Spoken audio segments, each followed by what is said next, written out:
as mulheres do Evangelho. Perdoado estão os vossos pecados. Tua fé te salvou. No livro Consolador, do Espírito Emmanuel, através da psicografia de Chico Xavier, temos um ensino de que a cátedra de Jesus é o roteiro das almas e deve ser lido com visão espiritual, nos símbolos da letra, retirando o espírito em que a letra se encontra literal. E é o que vamos fazer nas circunstâncias da vida de Jesus com as mulheres. A predição do nascimento de Jesus, Maria de Nazaré, uma circunstância muito estranha, porque ela não conhecia homem. O anjo Gabriel se apresenta, surge para Maria Nazaré e realiza uma saudação e que ela fica pensando o que significa isso e anuncia o nascimento de Jesus. Maria não consegue compreender como isso podia acontecer. No entanto, ela se mantém fiel a Deus e diz: eis aqui a serva do Senhor, faça-se em mim segundo a sua palavra.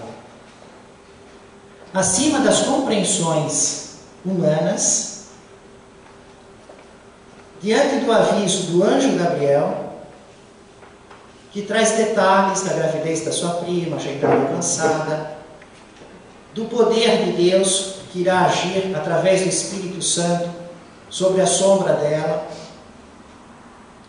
da missão, do nome, ela se mantém fiel a Deus. Evidentemente que ela, assim como nós, não temos compreensão humana para explicar isso. Do mesmo modo que a nossa compreensão humana não explica o modo pelo qual Jesus realizou as curas. Dominava a matéria, os fenômenos da natureza. O que podemos compreender com o ensino da codificação espírita de Allan Kardec e o desenvolvimento da produção mediúnica de Chico Xavier é que Jesus, um espírito, um ser inteligente, como nós, no entanto, chegou à perfeição, por mérito próprio, e conhecendo todas as leis da natureza, tendo o livre-arbítrio máximo de uma criatura, então, por processos que a nossa compreensão humana não consegue discriminar, realizou seus fatos. Não só no anúncio da vinda de Jesus em circunstâncias maravilhosas, como Maria de Nazaré comenta na psicografia de Humberto de Campos, através de Chico Xavier, no livro Boa Nova, circunstâncias estranhas e maravilhosas, mas também na crucificação, acima de qualquer compreensão humana. Como, sendo Jesus investido no poder de Deus, conhecendo o pensamento de todos os homens, avisando que Judas iria traí-lo, inclusive na última ceia, dando detalhes da mão no prato, dando pão molhado, não agiu de modo a evitar a crucificação. Como ele que transformava tudo, tinha um domínio sobre os fenômenos da natureza, permitiu ser levado à morte. Para que aquela morte? Por que tanta humilhação? A coroa de espinhos, os açoites, os sangues. acima da compreensão humana, dela e de todos os homens.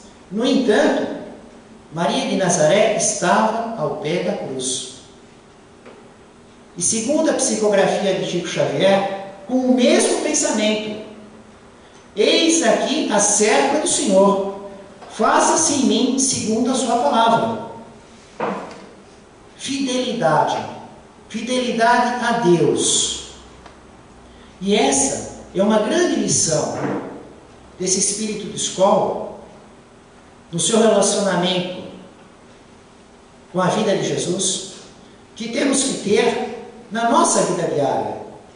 Porque muitas vezes, em muitas oportunidades, acima das nossas possibilidades de compreensão a respeito das pessoas, dos estados que nos encontramos, da saúde, da doença, da riqueza, da pobreza, das desilusões, dos fatos da humanidade na Terra, vão nos colocar neste gênero de prova. A prova da fidelidade a Deus acima da compreensão humana. Outra mulher, a mulher samaritana, Poço de Jacó, diâmetro 2,5 metros, profundidade 30 metros. Hoje, rocha calcária. Tirar água do poço é algo muito trabalhoso. Carregar recipiente, pegar a corda, jogar lá, puxar, tirar. E todo dia realizar o mesmo procedimento. O poço, que tem um sentido muito especial na vida na época de Jesus.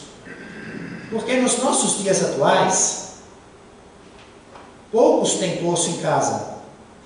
A água, confortavelmente, não chega através da caixa d'água, da torneira, né? Mas na vida de Jesus, naquela época, o poço, a água era fundamental. E é um ponto de encontro, como hoje temos no shopping, cinema, as praças, a praia, um lugar que as pessoas vão ver, serem vistas, conversar, manter relações sociais. E Jesus se encontra com uma mulher samaritana no poço, na cidade de Sicar, o Poço de Jacó.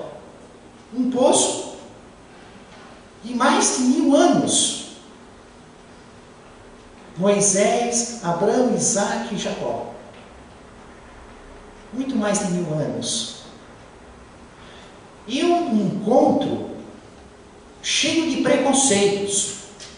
Porque um homem falando com uma mulher num lugar público é algo grave para aquela época. E ainda mais, um homem judeu falando com uma mulher samaritana. Extremamente.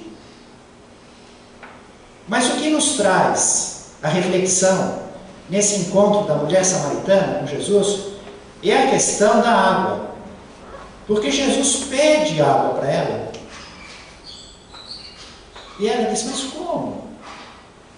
Você é um homem judeu, pede água para mim, uma mulher samaritana? E aí é que entra o ponto do nosso interesse. Que Jesus diz que a água que ele tem, se ela soubesse quem estava pedindo, ele que daria água. E a água que ele tem é diferente da água dela. Porque ela podia tirar água do poço. Trabalhoso, penoso, né? Um suor. E todo dia ela tinha que tirar água para matar a sede. E ele não. Ele poderia dar para ela beber a água viva. A água viva, no conceito dos judeus da época, era água corrente. Era água utilizada para purificação. Então há lavagens para purificação ritual, para entrar em contato com Deus, não podia ser de água parada. Tinha que ser de água corrente, a chamada água viva. Ela que era a água adequada para os rituais de purificação, as lavagens, para estar ritualmente purificado e realizar os cultos com Deus. E Jesus diz que ele daria quem beber da água que ele traz, água viva, passa a ter a fonte divina dentro de si. Isso é uma diferença enorme, gigantesca. Porque a sede, sempre vamos ter sede. Agora, se a sede chega, nós estamos falando em linguagem espiritual. Então, o problema não é a sede, aquela água com gás, cerveja, vinho, não. Né? Chega a doença, chega a dificuldade financeira, o desafeto familiar, o ente querido que vai viver no mundo espiritual, a desilusão com pessoas, constituições. Essa é a sede do espírito. Agora, se chega a sede, e aí você tem que pegar o recipiente, fazer uma longa caminhada, mergulhar no poço, tirar aquilo, é uma realidade. Agora, se a sede chega e você já tem a fonte dentro de você, que vem da natureza, que é divina, você mata a sede com uma facilidade enorme. Então Jesus disse que ele traz água viva, que quem bebe da água dele, conhece da sua doutrina, está associado no seu pensamento, no seu sentimento, toda vez que a sede se apresenta, ele não tem dificuldade nenhuma, com muita facilidade, ele mata a sede, porque ele tem a fonte no seu interior. E o poço um dia pode secar, pode acabar a água do poço. Tem que procurar água em outro lugar, fazer outro poço, outra escavação. E a fonte é sem fim. Ela está sempre abundante. O interessante é que dentro desse contexto de uma mulher samaritana conversando com um homem judeu, a grande rivalidade entre samaritanos e judeus, o fato estranho de estarem sós, porque os discípulos tinham ido na cidade buscar alimentos, a mulher já tinha tido 5 maridos, estava com um homem que não era o marido dela, mas não tinha falado nada para Jesus. E o poço é um ponto de encontro. E Jesus diz para ela: mãe, vai chamar seu marido. E ela pensa e diz que não tem marido. Aí Jesus diz assim: falaste muito bem, porque já teve 5 maridos, e agora este homem que você está também não é seu marido. Ela se surpreende porque ela viu que ele conhecia a vida íntima dela. Então essa mulher, ela teve 5 maridos e estava com um homem que não era marido. Deu para entender aí a insatisfação? Não foi por falta de tentativa. 6 palpites, 1, 2, 3, 4, 5, todos fracassados, 5 maridos. O 6º também não era, não tinha o elo, né? Então vocês vejam, ela tinha o poço de Jacó que lhe dava água. A água para o povo judeu é a origem de todas as coisas materiais. Então ela tinha abastecido, satisfeito, não faltava nada das coisas materiais, da linguagem espiritual, do simbolismo. Porque o poço estava lá, o poço tinha água e ela ia buscar água. Logo, não faltava o que comer, o que beber, o que vestir, onde morar, o carro, o transporte, não faltava. A conta de luz estava paga, o telefone estava pago. E oportunidades de convívios afetivos do maridinho eram 6. No entanto, ela vivia uma vida penosa. Sempre tendo sede, sempre tendo que ir no poço, sempre tocando de marido e nunca satisfeito. Havia a presença das coisas materiais, mas não havia a satisfação. E Jesus diz: se você beber da água viva, aquele que bebe da água viva, esse vai estar satisfeito para sempre. Então, realmente, para termos satisfação em espírito, não nos basta estarmos fartos das coisas materiais, porque todas as coisas materiais que nos cercam são águas do poço de Jacó. trabalhoso, né, para manter uma boa aparência. Não pode comer isso, tem que fazer tal ginástica, tem que não sei o que lá, né? Vai ficar com o corpo sarado, bonito. Um trabalho enorme e passa rápido, né? Seca o poço. Vai ter muito dinheiro. Todo mundo quer roubar, aparece tudo quanto é fiscal, um monte de inveja, tem de tudo lá, né? As coisas materiais, penosas, trabalhosas, custosas. E, então, desse encontro da vida de Jesus com a mulher samaritana, a grande lição da noite para o nosso coração é a fonte divina. Maria de Nazaré, fidelidade a Deus. Mulher samaritana, para matar a sede que todos nós vamos passar por ela, porque estamos num planeta de provas e expiações, mas temos que buscar a água viva na fonte divina, porque aí vem a sede e a gente mata. Vem a sede e a gente mata, com conforto. Terceira circunstância, terceiro encontro de Jesus, Maria Madalena. Perdoados estão os teus pecados. A grande lição de Maria Madalena é a reforma íntima. Nós temos a revelação no livro Boa Nova, no capítulo 20, que é ela, mulher, que vai na cidade de Naim, entra na casa do fariseu Simão, se ajoelha nos pés de Jesus, chora, enxuga suas lágrimas com cabelos, derrama seu unguento que trazia no vaso de alabastro. Maria Madalena, escolhida por Jesus para ser a primeira pessoa a vê-lo após a crucificação, em corpo espiritual, na ressurreição, por mérito, por realizar a reforma íntima.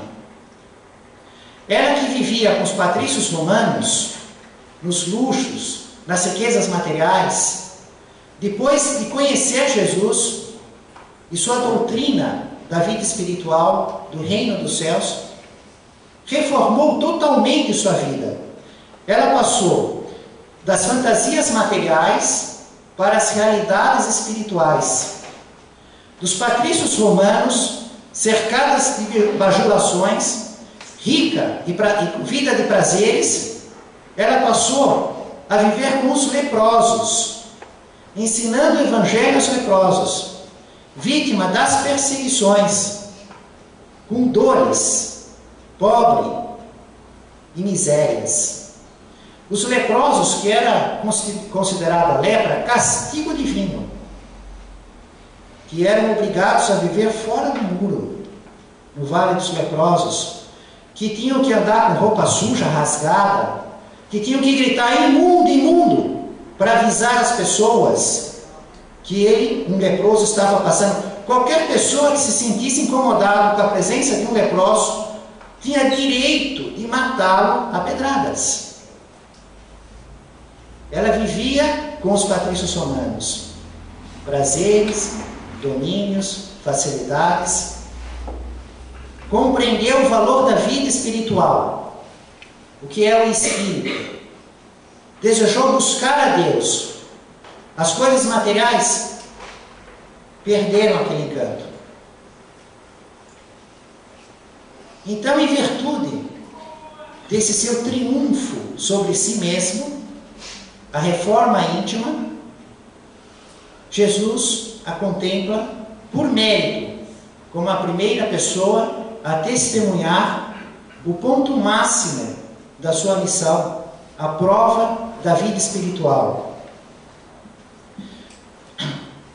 Outra mulher marcante, a mulher com fluxo sanguíneo, a cura da mulher hemorroíça. Uma circunstância notável, que Jesus chega do barco e aquela multidão ansiosa, porque havia tempo que Jesus estava longe, em Cafarnaum. O chefe da sinagoga, Jairo, vai buscar Jesus, que sua filha única está morrendo. Nessa condição de todas essas pessoas, aquela mulher que sofria do fluxo sanguíneo, há 12 anos. E o preconceito dos judeus em relação ao sangue? Em que eles pensavam que a alma era encarnada no sangue. Em que então os pecados da alma estavam no sangue. E tinham todas as impurezas em virtude do sangue. Mesmo nas condições naturais, do parto, dos períodos. E havia uma série de fatos a serem observados que estão na lei, estão naturais, rigorosos. E quando havia impureza, o ritual de purificação, além de ter um custo muito detalhado, cheio de complexidades. Então aquela mulher que sofreu por ser vista impura, 12 anos, gastou todo o seu dinheiro. E os médicos não a curaram. Isso também hoje não é nenhuma novidade. A pessoa gastar todo o seu dinheiro com os médicos e não ser curada. Ficar 12 anos. O que ela fez? Escondendo, sem as pessoas saberem em Cafarnaum da sua realidade, da onde ela vinha, ela se infiltra, ela consegue achar um espaço e ela toca a orla da roupa, da veste de Jesus, em que era bordado um azul. Por que havia esse bordado azul na orla? Havia franjas, filactérios, esse bordado azul na orla. Era para os judeus lembrarem de cumprir a lei de Deus. Então, eles bordavam na veste, na orla, uma faixa azul. Tocar lá significa que ela fez uma menção à lei. Ela buscava Deus por intermédio de Jesus. E Jesus percebe que sai uma força, sai um poder. E questiona as pessoas. Para quem me tocou? Ele sabia quem. Mas ele queria que ela testemunhasse. E as pessoas não tinham como saber, porque todo mundo naquela multidão. E aí ela testemunha, porque ela estava curada do fluxo. A grande lição, no caso da mulher hemorroíça, que Jesus diz, tua fé te salvou. E muitas vezes, Jesus diz assim, tua fé te salvou. É aquela raça, né, aquela fibra de não desistir. Gastou todo o dinheiro, 12 anos, com todos os médicos. Imagina quantas tentativas foram. Não perdeu a esperança. Acreditou em Jesus. Enfrentou aquela multidão. Achou um espaço. Tocou a orla da veste. Pensou em Deus. Buscou a lei de Deus. Aquela parte da vontade executada, realizada, vivida. O Espírito Emmanuel nos traz um comentário a respeito desse detalhe no livro Pão Nosso, a tua fé. É importante observar que o Divino Mestre, após o benefício dispensado, sempre se reporta ao prodígio da fé, patrimônio sublime daqueles que o procuram. A tua fé te salvou. É que a vontade e a confiança do homem são poderosos fatores no desenvolvimento e iluminação da vida. Até aí, tudo que nós sempre ouvimos falar. A importância da confiança, da vontade, que Jesus fala muitas vezes isso na passagem do Evangelho. Só que, agora, o comentário de Emmanuel ganha uma energia, ganha uma cor forte. Porque ele diz assim, que as almas vazias, embalde, reclamam o quinhão de felicidade que o mundo lhes deve. Como? Então quer dizer que as almas vazias pedem a felicidade, mas em vão. Né? Ele mostra aí, ele faz uma advertência a um certo comportamento. Se a alma é vazia, então é em vão o seu pedido de felicidade. Não tem chance. É isso que ele está dizendo. Não tem chance. Não tem chance. Não tem por quê? Porque então está faltando algo que é obrigatório. E ela não está cumprindo essa condição de obrigatório. Por isso que, né, esse vazio aí, é esse vazio. Qual que é o problema então? Aí ele continua. As negações em que perambulam transformam-nas perante a vida em zonas de amortecimento, quais isoladores em eletricidade. Passa a corrente vitalizante, mas permanecem sensíveis. Nos empreendimentos e necessidades do teu caminho, não te isoles nas posições negativas. Ele prepara o ambiente. Ele diz que a eletricidade existe e está caminhando. Só que tem material que é condutivo e material que é isolante. Ele está fazendo uma relação do isolante com a alma vazia. E agora ele pega e toca no centro do alvo. Jesus pode tudo. Teus amigos verdadeiros farão o possível por ti.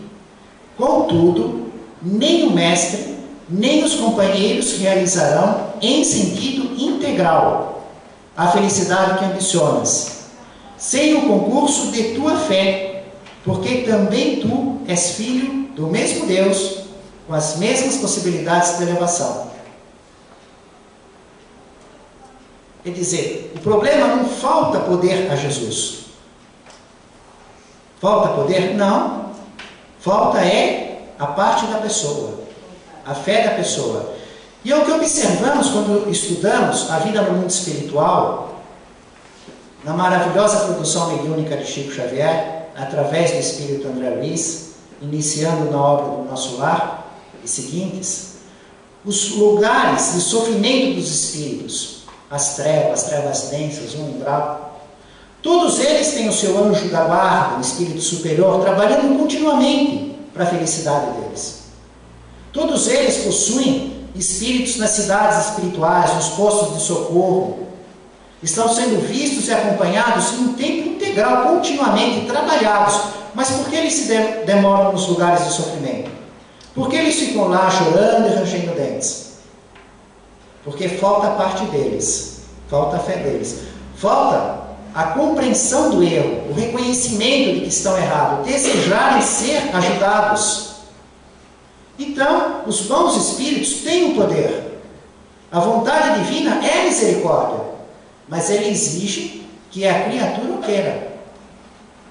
Então Jesus disse para ela: tua fé te salvou.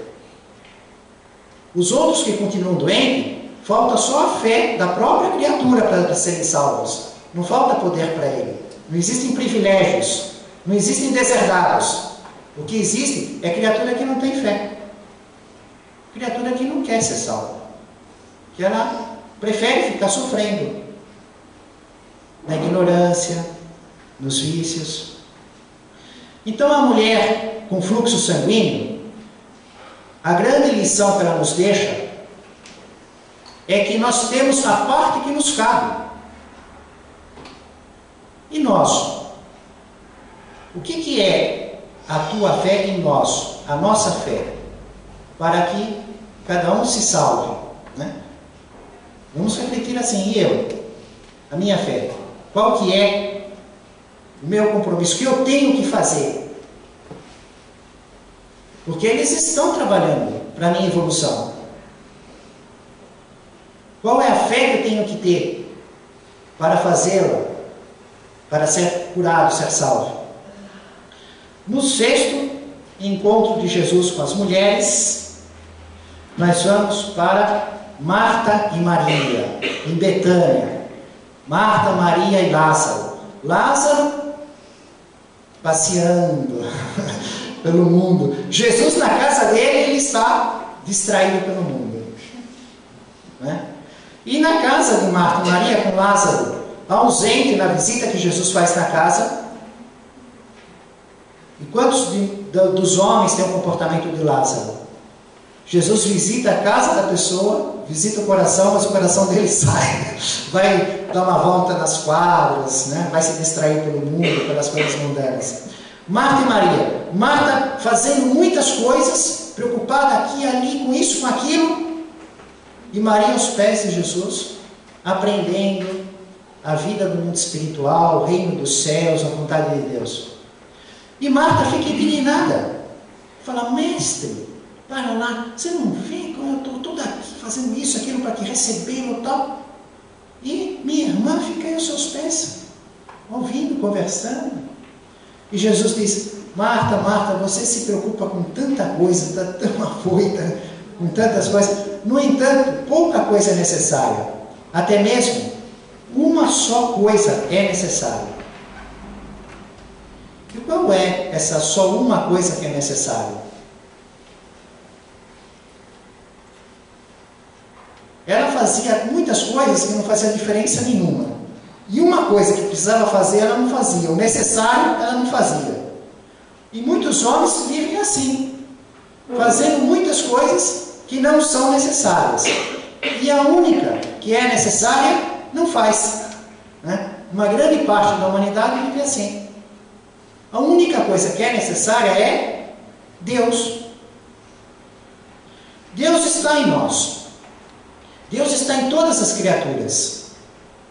Acontece que a criatura tem que trabalhar para estar em Deus. Né? Perceberam a diferença? Deus nos cria lá como um princípio inteligente e não nos solta. Assim, Ele criou, largou, foi para lá. Ele cria o princípio material, o princípio inteligente, as leis de evolução do princípio inteligente, de transformação do elemento material, e continuamente Ele tem contato com tudo. Tudo, todas as coisas, todos os seres.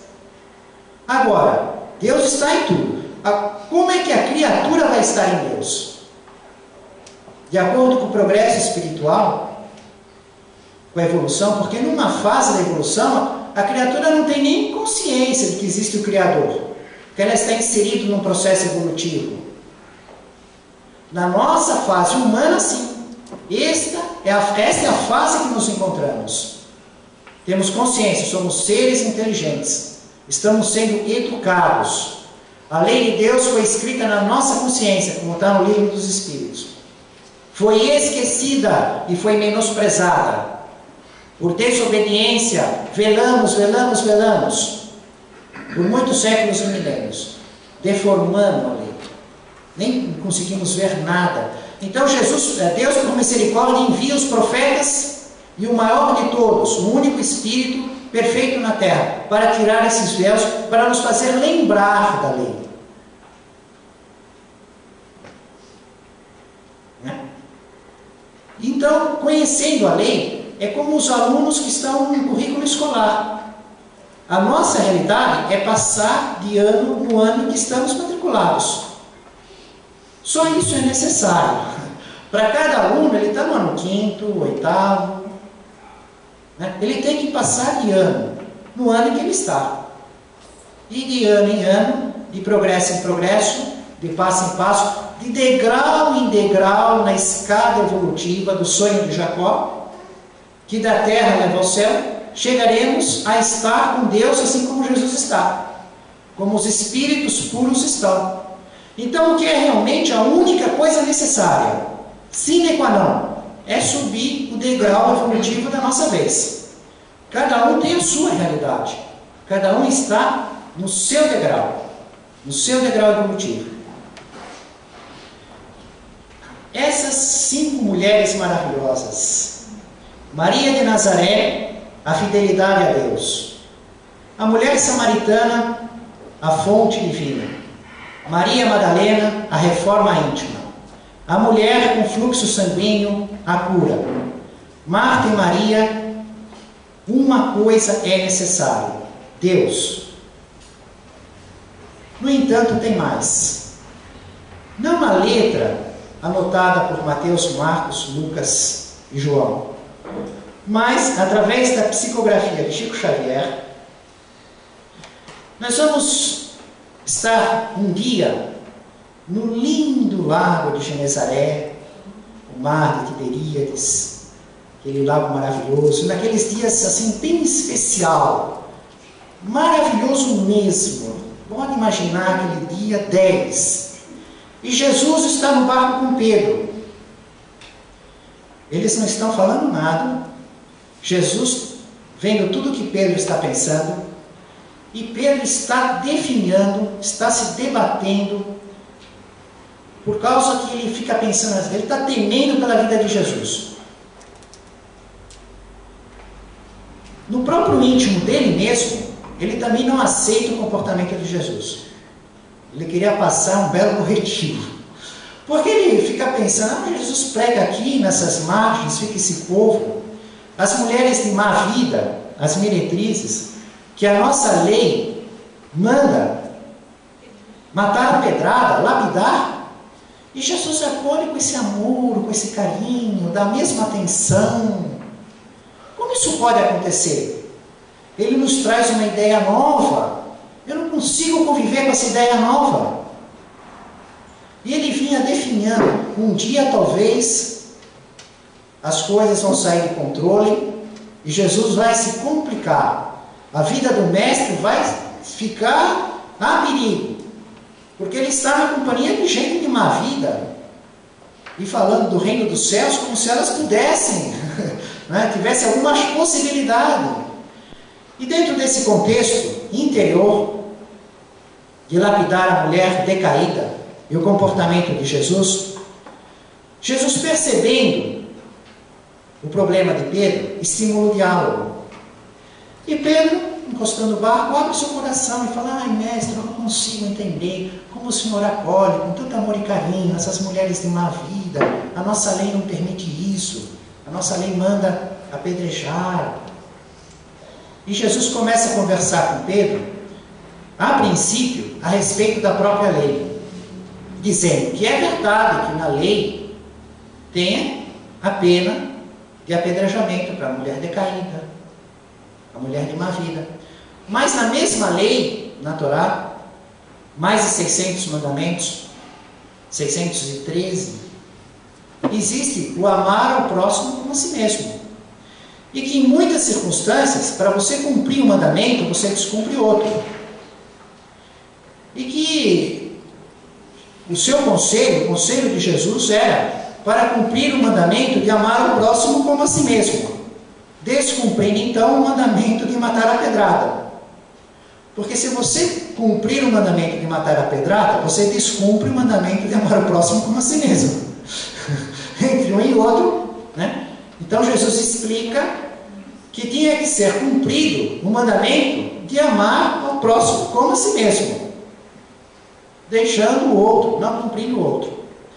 E além do mais, Jesus diz para Pedro que ele não deve temer pela vida do mestre dele, de Jesus, porque Jesus diz: eu venho cumprir a vontade de Deus. E toda criatura que está cumprindo a vontade de Deus não deve temer nada. E toda criatura que não está cumprindo a vontade de Deus deve temer tudo. Que o problema da desgraça, né, acontecer é a criatura que não obedece à lei de Deus. E aí não adianta, que vai vir o sofrimento. O processo corretivo vai funcionar. A lei é educativa. E ele estava cumprindo como ninguém, em perfeição total, o único espírito capaz de realizar uma obra dessa em perfeição, porque é um espírito puro e perfeito. E continua conversando com Pedro, dizendo a respeito que, na verdade, para Deus, o homem e a mulher são exatamente iguais. São criaturas criadas do mesmo modo, gozam do mesmo amor do Criador. No entanto, em suas provações na terra, elas se encontram em circunstâncias diferentes, com missões diferentes. Que o homem costuma cair muito por ser mais fraco, e a mulher costuma passar por provas de maiores sofrimentos. Mas mesmo tendo esse traço dominante da fraqueza do homem, em seus desejos, em seus passos, e do sofrimento da mulher, no entanto, são circunstâncias da evolução, em que os dois são amparados pelo mesmo amor de Deus.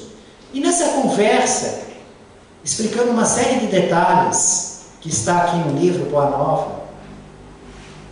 Pedro vai ficando maravilhado, vai ficando encantado, vai indo lá com as almas lá assim, flutuando. Mas Jesus termina isso dizendo assim, que ele ia confiar à mulher a mais sublime missão do Evangelho. E Pedro ouve aquilo e fica, como? A mais sublime missão do Evangelho é confiada a uma mulher? Ficou pensando, mas Jesus afirmou. Ainda fez aquele espaço, afirmou isso forte, naquele tom profético. Pedro ouviu, ficou surpreso, confiar a mais sublime missão do Evangelho a uma mulher. Mas não teve coragem de perguntar nada. E aí depois os dias foram passando, eles foram vivendo as circunstâncias, até o momento que chegou o dia do Calvário, o Gólgota, a crucificação. E aí ninguém podia compreender porque aquilo ocorria. Todos questionavam, mas onde está Deus? Não é Ele o Filho de Deus? Ele não mostrou o seu poder, não transformou a água em vinho? Não multiplicou pães e peixes? Não mandou os ventos pararem, acalmou a tempestade? Não nos ensinou a doutrina maravilhosa, consoladora, que nos dá esperança? Não exemplificou de todos os modos? Jamais se viu um homem com este poder? E como tudo isso pode estar acontecendo? Se isso acontece com Jesus, o que vai acontecer com seus discípulos, apóstolos e seguidores? E todos fraquejaram na sua fé. Diz o espírito Humberto de Campos que a fé ficou por um fiozinho assim, só um fiozinho, bem fininho. Estava quase a zero. Todos eles estavam praticamente vencidos. Esse fiozinho ainda estava no coração de Maria de Nazaré. Estava fiel em seus sentimentos, sem também compreender. Ninguém conseguia compreender o porquê dessa morte infamante, cruz para ladrão, para revolucionário, perto de 2 ladrões. A fé ficou por um fio no coração de Maria de Nazaré. E no 3º dia, Maria Madalena vai ao local em que está colocado o corpo para continuar a sua homenagem com azeites, com ervas, com aromas, e pensando em falar com um jardineiro, pensando que é um jardineiro, percebe que está falando com Jesus, Espírito, ressuscitado, em aparência espiritual, um corpo espiritual. Humberto de Campos nos faz um comentário dizendo que os historiadores das origens do cristianismo, quando eles começam a falar da vida de Jesus, dos seus milagres, dos seus ensinos, da condição da traição, de Pôncio Pilatos, chega a crucificação. E eles ficam, assim, há uma virada muito grande, muito forte, porque na crucificação, todos os discípulos tinham visto as curas, o poder de Jesus, e todos fugiram, ficaram com medo, negaram. Porém, depois da crucificação, depois da ressurreição, depois que Jesus se mostra a Maria Madalena, em que ela vai testemunhar, e depois Jesus se mostra para os outros, para as outras mulheres, para os outros discípulos, e se mostra para centenas de pessoas, aquela fé que estava só como um fio, ficou gigante, ficou enorme, ficou forte, de uma maneira em que eles param a pena, assombrados, diante da fé profunda que passaram pelos apóstolos. Os historiadores têm esse detalhe, segundo o espírito Humberto de Campos. É fácil explicar por que eles fugiram. Porque pensaram que ia acontecer o mesmo com eles. Se com Jesus aconteceu aquilo, o que podia acontecer com eles? Se Jesus, com o poder de Deus, estava passando por aquilo, e eles? Mas como depois foi só a aparição dele para Maria Madalena. Já houve para lá todo mundo falando, comentando, e depois outro vendo, outro vendo, outro vendo. E mudou de uma tal maneira que aí eles enfrentavam tudo, com toda a coragem, uma assombrosa coragem. Não havia mais, tinham mudado completamente o jeito de ver as coisas e viver. Então, até Ernest Renan, que foi um historiador e filósofo francês, inclusive com matéria na Revista Espírita de Allan Kardec, porque ele foi em 1823, né? Foi dessa época, até 1892. E dentro desse período, em que Allan Kardec codifica a doutrina espírita, existe um certo número da Revista Espírita, o Jornal de Estudos Psicológicos, onde ele tinha a condição assim, de usar como laboratório as informações que vinham por mais de 1000 médiuns espalhados pelo mundo. Ele comparava, então, o depoimento dos espíritos, o testemunho dos espíritos pelos médiuns, e comentava fatos da vida social, dos livros. Allan Kardec comenta o livro de Ernest Renan. E Ernest Renan diz assim, que a pessoa que mais trouxe felicidade ao mundo, ninguém conseguiu trazer uma notícia que trouxesse tanta felicidade como Maria Madalena, por ver a ressurreição. Ele diz, onde está o sábio da terra que já deu ao mundo tanta alegria quanto a carinhosa Maria de Magdala, em suas reflexões? Porque foi depois do testemunho dela de ver Jesus ressuscitado.